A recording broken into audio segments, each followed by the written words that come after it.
Today, we're going to be talking about the power of isolation, why it's important to isolate yourself, or rather, what happens when you're in isolation. So, guys, I realize that a lot of people do not like silence. And when I mean silence, I mean complete silence. Nobody wants to hear themselves, or rather sit in themselves in silence and quietness, and there's nothing distracting them. There's nothing that that they can do in that quiet time.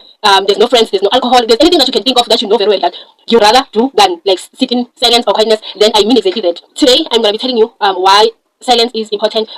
Sitting in silence, and we're gonna call it the art of solitude. Solitude, we see loneliness. Loneliness obviously is the state of being lonely, and then solitude, that's where comes peace. And there's a huge difference, guys. Let's just not mix the two. But today, I'm gonna tell you all the benefits of why you should be content with being in silence, or rather in isolation. Isolation prepares you to do better, to be better, and it does not only focuses on the internal part, but on the external part as well. What do I mean by that?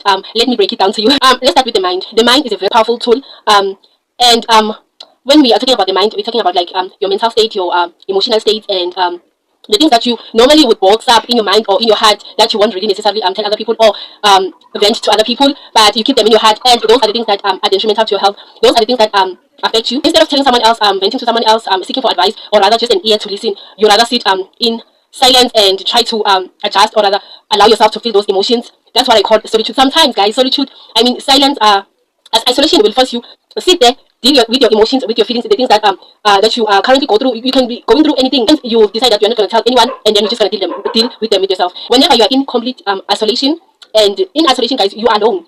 There's behavioral isolation, there's physical isolation, there's social isolation, you name it. Isolation is not bad sometimes. Isolation, a tool sometimes that helps you to deal with your problems, hear God's voice or whatever it is that you believe in, and then it helps you how to navigate life or relationships, friendships, whatever it is in the social circle that you want to maintain. And when I'm speaking of maintaining, I'm speaking of healthy relationships. I don't think anyone understands the power of letting go of things, the things that hold you back. Because if you think that dealing with things is taking it too far, then I'm here to tell you that you are wrong. It's better to deal with that particular thing than to avoid it. Being in isolation simply means that you are sensitive. Rather call it spiritual awake. There's no peace in alignment, and that's okay. Sometimes you are molded when there's peace, when you're alone and there's no one else to distract you. Sometimes when we lose the people that we love, or rather the people that we love walk freely away in our lives, that's a spiritual cleansing. Stop asking for people to tell you who they are when they've already showed you. Isolation is protection, depending whether you see it or not. Tell me, when was the last time you actually sit with yourself and ask yourself things, questions, you've tried to come up with answers, made up solutions, etc. When was the last time you completely walked away from the crowd, from your people, from your friends, from everyone that's making you noise, and to actually focus on the things that matters? What's the biggest lesson that you've learned during your season of isolation? That's if you have any. Don't you get tired of focusing on things that completely drains you all the time? Ignoring your feelings, ignoring your intuition, ignoring your gut feelings, it's what's gonna burn you out. Meaning requires you to be alone.